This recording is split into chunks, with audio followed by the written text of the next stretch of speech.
So yeah, thanks Robert. I know I have the podcast called The Gift. I caught you on the run here in Brisbane during your whirlwind tour of Australia, and thanks for taking the time to chat. Well, it's good to be here. Good to see you. So I love talking to people about that internal drive, that gift that they finally explore in life or continue to explore. Could you tell us a bit about the system that you are rolling out now in Australia? All right. So when you say gift, what does that mean exactly? The gift. You know, we could term it so many ways. Is it your calling? Is it the thing? Once you get out of your own way, I believe you find a passion and purpose in life, bringing meaning to your life as well as others. Yeah. Well, because I worked with hundreds of people, thousands of people, and what is the gift? What is the problem? Well, look at what's the problem. Of course, I teach Eutaptics, FasterEFT training system. Basically, I introduce people to their mind and about how their mind works and how they actually create what they currently have. Because a lot of people, they come from environments or schools or families, moms and dads or nobody or whatever it is. And so understanding that our basic driving force in life is to stay in our homeostasis, but stay in our alignment with what's inside of ourselves. And we have this capacity to survive. And so let's say you're born in an environment and everybody's abusing, beating up everybody and shaming, blaming, guilting. You have a tendency to take that programming, which is our survival system, it's a real world, and then at one point we say, I don't like this. Usually around 37 years old, they get, I really feel like I'm screwed up. How do I change this? Yes. And so they start looking for something better. All right. Well, so, they'll take courses, they'll go to churches or synagogues, or they'll read a book, or they'll watch a movie, and they say, God, I'd like something better. I'm tired of being miserable. I'm tired of being depressed. I'm tired of being in my mess. And then they kind of start looking or hunting for something better. And then they say, all right, so, like with myself, my mother was 14. She crawled out of the window, ran off, and ended up getting pregnant. At 14, she comes back. 15, I'm born. Now, I'm a bastard child. I don't know who my biological father is. And so my mother meets my stepdad, which is my dad now. And he's the oldest of 9, and his dad's an alcoholic, and his mother's the type to marry alcoholics. And so he too comes into my world, and he educates me and teaches me how to survive in the world. He was an angry man, he was a hurt man, he was a guilty man, and he impacted all of us. So I'm born, I learned this is how the environment is. This is my system to survive. And so the good thing is that people or ideas or concepts will come into our lives and they will impact us. We could we can have a grandmother who says and believes in you, and you take this nice thing in and you may start building it, or you could have, read a book or felt something good, and then you start to gravitate to something better. So, what is the gift? I think the real gift in all of us is that we want to survive. People ask me, I was talking to an Australian not long ago, and he says, what's the purpose of life? I said, death. You're born, you won the first race, you've got to the egg, 9 months later you're born, and the next race is death. Death, yes. So the quality of our life is really determined by the quality of internal representations. It's how we represent the world. It's how we see the world. And we may have a passion to have something better. Like, for example, there was a course out there called basically positive communication. Now, people who gravitate to systems who have positive communication has not so positive communication experiences. Yes. So it's like you got the two-sided coin. I'm rejected, I'm abandoned, no one loves me, but I want somebody to love me, I want to be in front of people, I want to help people, and you've got this unconscious turmoil. So there's a part of us who seeks and wants better, and yet what drives us to seek and want better is the pain that we still carry. Yes. Yep. And so the difference that I see that makes a difference in my life was the moment I figured out how to change how I feel. not only change how I feel, but change what I do in my head. So what's the gift? If I say the gift of anyone's life is the gift of knowing yourself, the gift of changing your references. Because, I have tons of testimonials where people have been sick all their life and they tried a million different things. And the difference that makes the difference, or the gift that makes a difference, is changing your memories, changing how you represent yourself, changing how you communicate inside yourself, change the sensations in your body, change the tone and the words and the visualization you have in your head. The true gift is knowing that you're an amazing person, you're a creator, and you have created your life of misery. Yeah. Successfully so. Yeah, successfully. Yeah, so the deal is, how do you undo that? Yeah. I had a guy who came to see me, there's several people, the same model, is that here he is, he's a millionaire, he lives in a penthouse, he has a beautiful wife and children, and he calls me for a session, and I look at him, I bring him in, and he looks like a drug addict, feels like he's ready to die. I say, what's wrong with you? He goes, I just feel like I'm a nobody. I feel like I'm a worthless piece of nothing. And I go, well, how do you know? How do you know you have this system? What is it that drives you? He looks on the outside, everything's good. But on the inside of him, he's still carrying and utilizing the painful experience when he was a second grader. Yeah. When his teacher said, you're nobody, you'll never amount to anything, you're just like your worthless brothers. And so from that point, he said, I won't be like them. So he worked so hard trying not to be like them, and yet he carried the pain, the hurts, and the misery with him to be somebody, but he took the nobody with him. So the piece that makes the biggest difference is, what are you holding inside your head? The gift is knowing, what am I using to motivate me, and is this a good motivation? And if you take your pain to avoid your pain everywhere you go, you still got your pain. For me, it was very much, it's amazing you used the age 37, because I'm 40 now, and at 36 I started asking some massive questions in my life, and then I went all in my head, and it was like, who am I? I just wanted meaning in my life. Mm-hmm. And I asked that question to many people, thousands of people in the last few years, of what's life purpose? Mm-hmm. So tell us about, and I love that, I've watched many of your YouTube videos, and how do you know, that power question, how do you know? Right. So how is it that we begin to bring more meaning into our lives, like reshape our reference point, if you like? So in order to change our reference point, one of the things I think is just do an assessment. Who am I? Yeah. What am I doing here? What am I doing to me?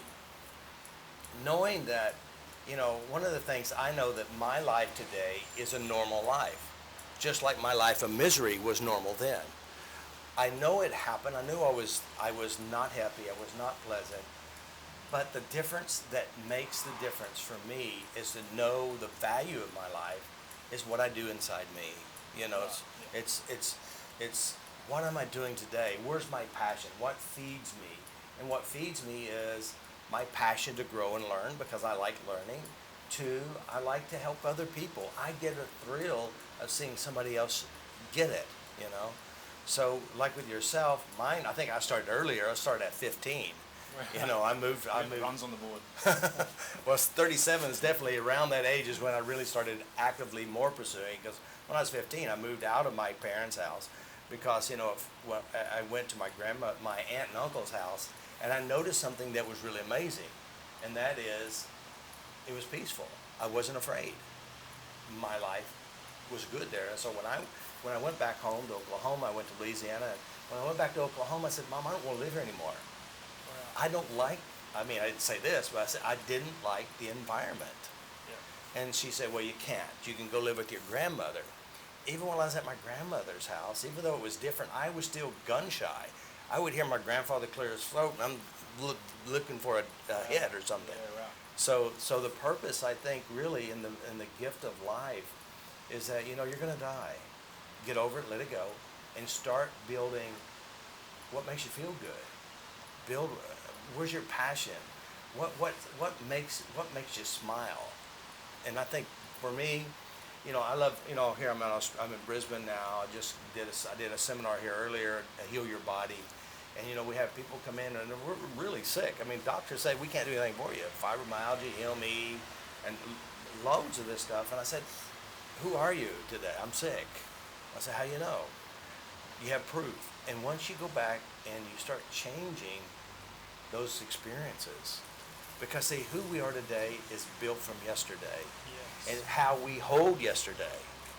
So if you change how you hold your yesterdays, your today changes, you change, your personality changes, your behavior changes. Yes.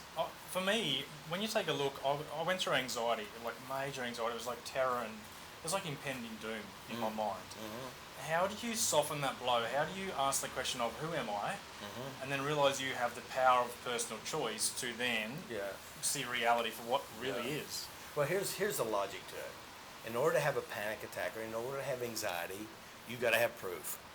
You got to have, there's unconscious proof, conscious or unconscious. And so the piece that makes the difference is noticing, first of all, panic is a success. There's nothing wrong. And actually, panic is trying to save you. It's trying to keep you safe. It's trying to keep you in alignment with your childhood stuff. And so in order to change this, you go to the cause, which is memory, which is the childhood experiences, what you witnessed, what you watched on TV, what you play inside your head. You change those, the domino effect will happen. Everything starts to shift. And the weird thing is that your panic attacks, like I was shy. I couldn't be in front of a camera. I couldn't be in front of class. There was no way that I'd ever do any of this stuff. This is not my world. Before I started what I did. And what made the difference for me, and it'll make a difference for you, is go to the references, the memories. Now here's a problem with memory. First of all, we think it's stuck real and permanent. It's not. And of course, knowing that everything inside your memory is truly yourself. That means if you have a memory of somebody beating you up or humiliating you or the worst possible scenarios, when you have it in your head, it's only you. That means when you recall a memory, and the weird thing about memories is that memories are fake. They're not the real thing. But what gives it reality, what gives it value, is our body's reaction to. Because see, when you capture it at the time of when it happened, your brain interprets it, it records it on your cortex, your limbic system, which is, it takes in the audio, the kinesthetic, the visuals, and it just makes it real in the unconsciousness. Then you're walking down the street or you play a song on the radio and that system pops in and all of a sudden you feel panic and you don't even know why. Yes, yeah. And that's because if we learn to, I say know thyself, know yourself, that means go inside yourself and noticing that you are not those memories. Those memories are encoded in your brain, and use your consciousness or your cortex and say, okay, how am I doing this in my head? Do I have a picture? Then you figure out how to change it. Now we use a tapping process. There's lots of ways of doing this. I use the NLP understandings about how the mind works and actually decode yourself. So again, you're not broken, there's nothing wrong with you, and you're successfully creating this. So the deal is, in the piece that makes the difference of all modalities is the grunt work. And that is going inside you. How do you hold this? When you think of this, what are you thinking to yourself? What are you saying? What are you playing? Like the lady who had a horrible, horrible fear of spiders. And of course, I'm in Wichita, Kansas. I do a seminar. She said, I have this horrible fear of spiders. I said, how do you know? She says, I got this huge picture in my head. And of course, in her head, she has a picture of a spider, which makes her sweat and want to run out the door. And there's no spiders. So again, it's what are you doing in you? And that's the piece. That not knowing what you do is where the confusion is. That means you're still taking your shit or shite with you everywhere you go, and you're trying to avoid it, and you're stuck with you. So I think just like with yourself and anyone else, how do you do it? We have a process called the art of change. The art of change is a set of questions that goes into your consciousness, unconsciousness, eliciting your unconscious strategy, how you do it to you, and how you also change you. So it's a very smart, logical way of doing it, but When you go into the logic and you go, that's using prefrontal cortex. You're using your consciousness to change your unconsciousness. And that's the key. Now, of course, the unconsciousness does block out memories. We call the brain we call it the metaphoric mind, which metaphorically, you see us here, and metaphorically you give meaning to that. Or you see a rock, a stick, or a spider, or an ex-husband or ex-wife. That's you. That's your response, not them. So. You see something out there right now. We're looking over Brisbane City. You see something. You tell yourself a story about it. Yeah. I see the same thing, and I tell myself a story about it. Mm-hmm. So that's what you mean by we create our own experience in the past. We have a set of stories or a story formulating that might not be true. When I first wanted to explore my best, or the meaning to life, or what was really possible, it seemed a little bit scary to delve into the mind. Yeah. And this all seems rather complex to somebody who doesn't really understand the mind. Definitely. How simple is it really just to unweave the story that we once told? Well, it's very simple. I have a Macintosh laptop. Of course, now the newest ones you can't do, but I had a previous model. I can go in and I can take the back off, take the battery out, I can put a new battery in, I can put a new hard drive in, and I can take the DVD out, put a hard drive there. All right, so if you go to someone who's a plumber and you say, hey plumber, I got panic attacks. I feel like I'm dying. And the plumber says, man, something's wrong with your tubing here. Yeah. All right, so they're not an expert of changing memory, and so it's an insurmountable task to know how to do it unless you're properly trained. Yeah. If you don't know what you're doing, how can you change something? If you don't know how to change a tire, never change a tire, never saw a tire change, it's very difficult. True. And so the difference is, if you don't know, you can't do. You can try, and then of course if you go to someone who doesn't know how to change memories, I'm referring to professionals who have universities and PhDs, and when they leave, they can't change a simple memory. They can't change a simple fear. And their best way of coping is giving you some medication and talking about it a lot. I've met many of those. But that doesn't work. Yeah. Because, if you keep talking about a problem, you keep recurring the problem, you're going over and over the problem, you have a tendency to make it worse because rehearsals. So if you go to the wrong places to get help and their best coping skill is the same thing they use, which is medications and talking about it and trying to avoid it, it stays there forever. So if you go to the right place, now of course, my system works. Of course, I'm going to promote my system because I know it changed my life. And there's thousands of other people, and it works with every person. There's nuances, like there are some people who can't feel their feelings, but they have strong visual stuff, and some people super feelings and no visual. And there's programs inside the mind, and knowing how to change the nuances is simple for me. I can do it. You've probably seen my videos. Somebody come up, and they don't have to tell me about their trauma, where they were raped or beaten or abused or anything. So you don't need to tell me. Yep. Let me help you change it. And we can do it together. They do it inside their head. I walk them through it. And then 15 minutes later, the trauma that they've been dealing with for 40-something years, not even told me what it was. And there's a video on my YouTube channel, Healing Magic, video number 30 and 31, is a perfect example. Michelle, she had an experience that happened to her at 7 years old. She didn't even remember, didn't know it existed until one day her sister came over and saw her little daughter, and it triggered memories. She said, is this true? And actually she witnessed her being killed in front of her. But if you watch the video, no one knows what it is, and I didn't even know until I invite her over. So the brain is simple. It really is simple if you know how it works. If you go to people who can't change something, I think find someone who knows what they're talking about. Yes. So it's not important for us as someone to come and see a professional like yourself. We don't really know how to know. We don't need to know the intricacies of the mind. Do we just need to want to change? Well, wanting is the first step, and there's a lot of people who tried a lot of things and it didn't work. It's like weight loss. I want to lose weight, so they go to a professional and they say, well, the only way to lose weight is exercise and diet. Well, logically and scientifically proven, that's the best way to gain weight once you get off of it.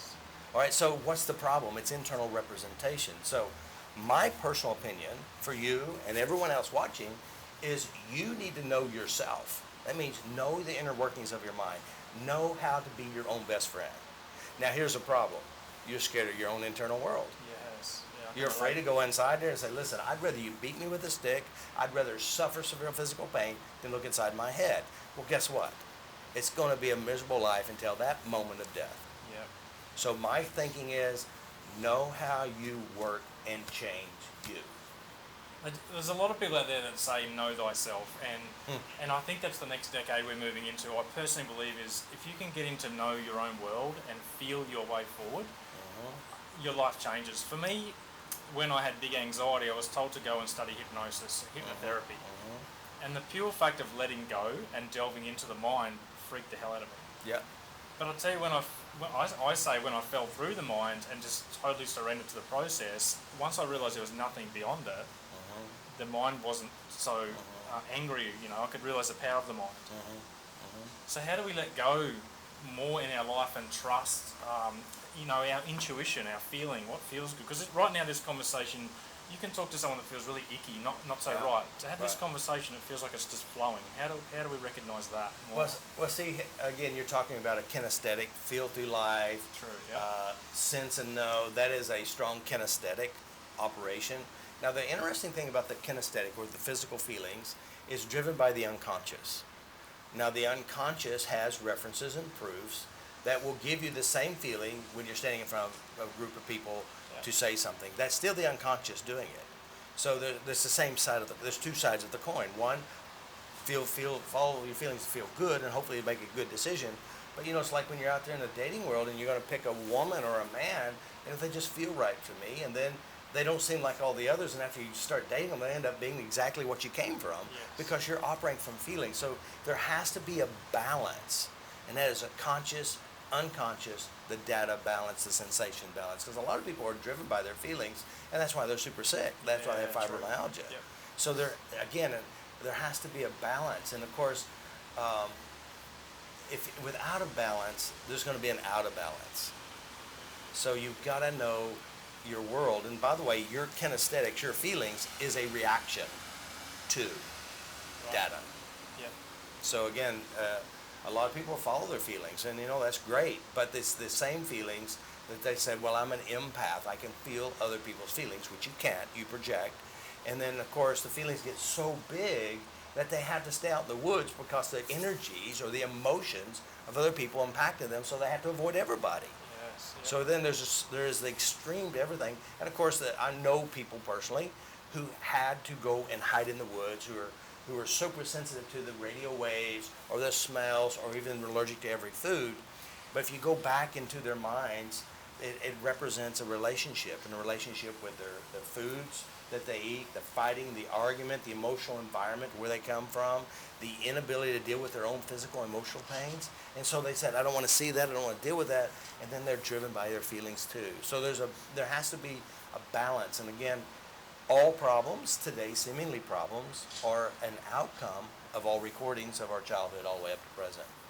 So there's a balancing act you really got to have. It is all about balance. So if we are ready to take a look and to know thyself a little bit better and delve into the mind. Your mind, yeah. Yeah, my mind. How important is it not to get trapped? I won't use the word trap, but not to always look back and look for things that make us broken, or that could be a trap. Well, see, there has to be a good attitude and belief system. First of all, everything inside your mind is just a recording. It's not true. All right, so if you realize memories are not the real thing, it's a recording, and now you are the one doing all of it. So based on a story. It's based on a recording, right? Data that you've captured.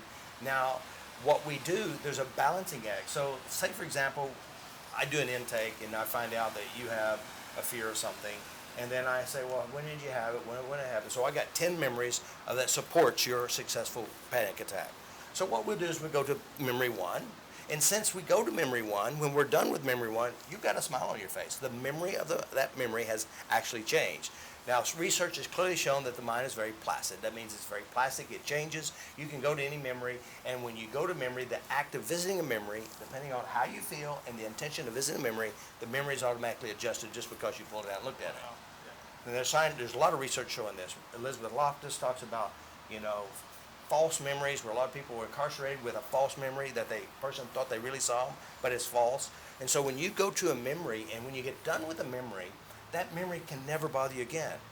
Matter of fact, you even try to go to that memory and try to make it bother you, you fell. Because you actually encoded, rewrite the memory reference. Then you go to memory number 2. Now, sometimes you do memory 1, it collapses the others, or maybe each memory. Now, you have to understand, memories are hypnotic states. They're trances. And that's what the limbic system does. When you're sitting here, you're watching me, and I'm talking about this stuff, and all of a sudden your mind would dart to one of your experiences, and you go there, you start to feel like you're there. That's hypnosis. We're always in a trance. So we're always self-hypnotizing in a positive way or a negative way. So you go to all those memories and you rewrite the memories. That means you take the emotions out and you collapse the memories. That means you collapse bad, good collapse. When you collapse it, that means the memory doesn't have any emotional power. The visual construction has changed. The kinesthetics have changed. The auditory has changed.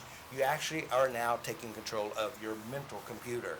Because that's all it is. It's just a computer. It takes it in, and the weird thing is, when it took it in, it's not the original event. It's distorted by our own personal emotional filters at the time when you're 5 years old.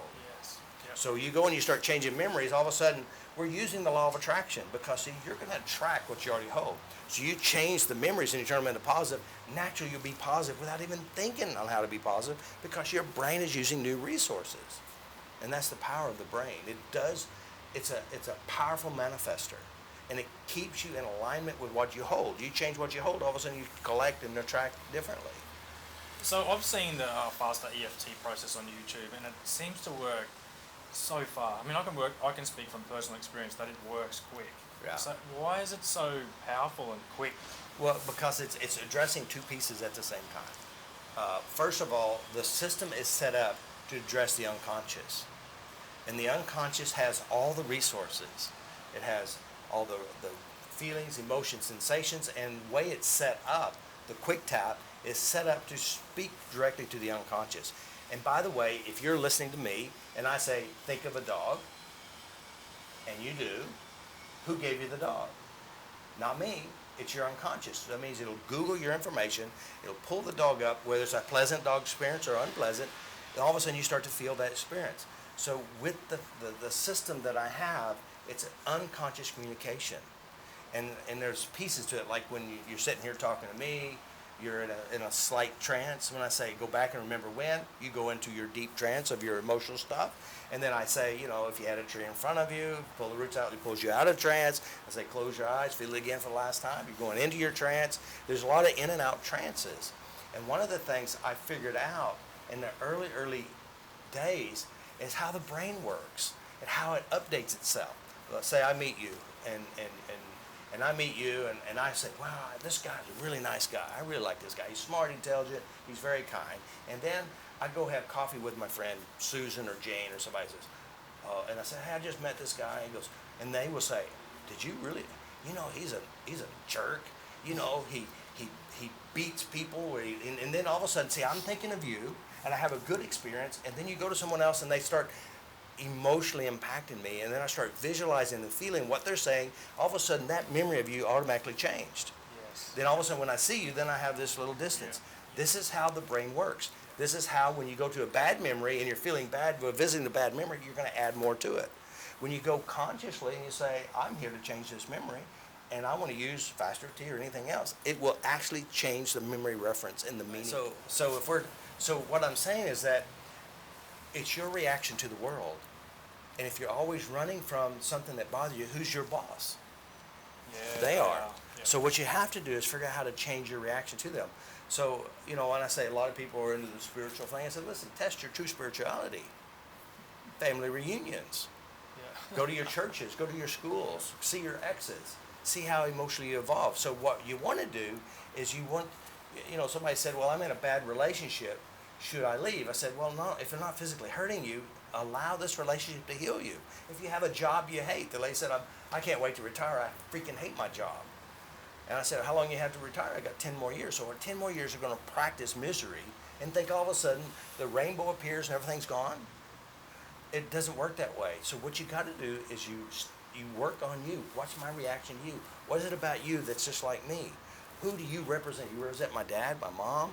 Yeah, nice. So then you clean this up, your dad and mom relationship experience, and you change this relationship. All of a sudden, your power is right here. Yeah. That means no one can hurt you. I mean, granted, there are bad people in the world, and let's say they punch you, but what are you going to do with that punch? Are you going to take it home and beat yourself up with it? Sure. Pass it on. No. So if they say something to you, you realize it's about them. It's not about you. It's about their world. And so you can't run from yourself. That's a powerful realization. I know I didn't even want to stop and listen to the mind. I kept running. I kept busy. I kept my hand, my mind. So I was running. But the minute I sat down with it to understand it, I started unpacking it. So it's very important to know that we have the power, because I always thought it was everyone else as well. Yeah. Well, that's, again, when we're children, we grow up and it is them. True. Yeah. But at one point, adulthood or ownership has to take place. And so if you start to realize, a lot of people will spend time, and this one lady, for example, for 40 years, she's spent in meditations in a big mosque, and she's a great meditator, but it didn't change her shit. Yeah. That means she's still in her shit until she came to us, and we started unpacking and changing memory references. Because see, and that's true. When you're young, you stay busy, you keep your mind busy, you don't think about it, but it's still sitting there waiting for you. Yeah. And the older you get, the slower you get, the more the stuff starts showing up in physical pains, emotional issues, fibromyalgia. It'll show up in your misery because you perfected it and you built a big resource inside.